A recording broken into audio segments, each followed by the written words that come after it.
Bhagavad Gita, Chapter 7, Communion through Knowledge and Realization. Matter and Spirit, that is, Prakriti and Purusha. Prakriti is matter, Purusha is spirit. The Lord explains that He manifests at two levels. The lower, that is Prakriti, which is the eightfold material nature, which is His unconscious nature, and the higher, which is Purusha, which is actually the spiritual manifestation as jivas or centers of consciousness. The evolution of Prakriti into various spheres and species of beings is for the jivas to reap the fruits of their karma and gradually evolve into perfection and become one with the divine. Thus, each individual has these two natures of the divine, that is, Prakriti and Purusha, as his source.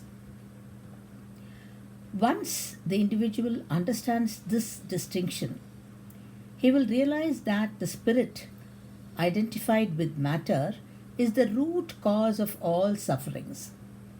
But when the spirit becomes detached from this identification with matter, it rediscovers its own essential nature as bliss, as the absolute or the divine.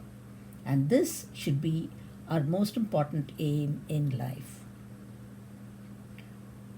Now, what is Prakriti? Prakriti is the eightfold consisting of earth, water, fire, air, space, mind, intellect, and ego.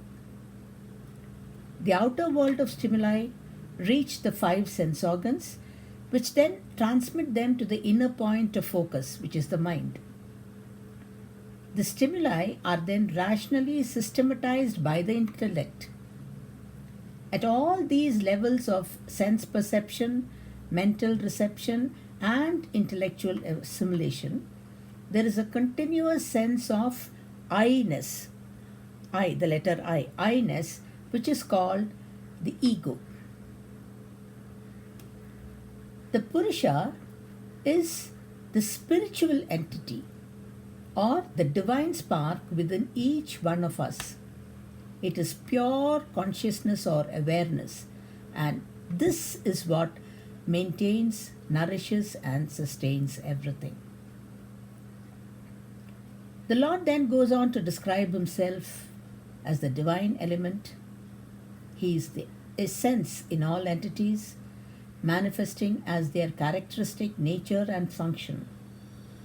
He is the origin and dissolution of the entire universe, the taste in water, the brilliance in the sun, the syllable Om in all the Vedas, the fragrance in the earth, the righteous desire. Righteous desire is that desire unopposed to dharma. He is the three gunas of Maya, which is Sattva, Rajas, and Tamas. Maya in Vedantic literature means the different impulses under which the mind and intellect of every being acts.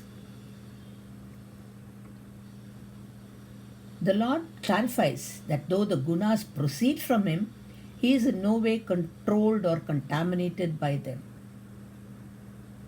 Just like the waves are in the ocean, but the ocean is not in the waves. The Lord then explains that there are four types of devotees: the sufferer, the inquirer, the boon seeker, and the knowing or the wise one. Though all devotees themselves are considered noble and virtuous, the last one, that is the knowing or the wise one, is dearer to him because his love stems from his sense of innate unity with the Lord, and hence it is unmotivated and it is constant. There are no demands or expectations and carry only themselves as their offerings.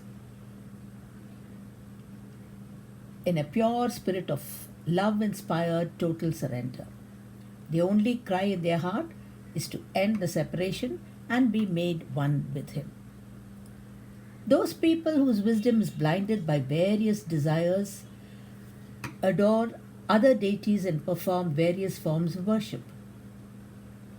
And whatever form any devotee desires to worship with faith, that faith is made firm and unflinching by the one Lord alone. The fruit, however, is only temporary. In contrast, worshippers of the supreme reality, that is, seekers of the self, discover themselves and become one with the self or the divine. From their very birth, all beings are deluded by the bewitchment of the pair of opposites, arising from desires and aversions, like, dislike, pain, pleasure, and so on. The only way we can rediscover our equipoise as the eternal self is to arrest, control, and win over the agitations of the mind. Difficult task, no doubt. The virtuous man, freed from the pair of the opposites, worship the Lord with great steadfastness. And such a true meditator, meditating upon the self, comes to realize his identity with the conscious principle in himself, his true divine self. He becomes a man of realization, understanding the vagaries of the mind, the nature of all activities, and the world of objects.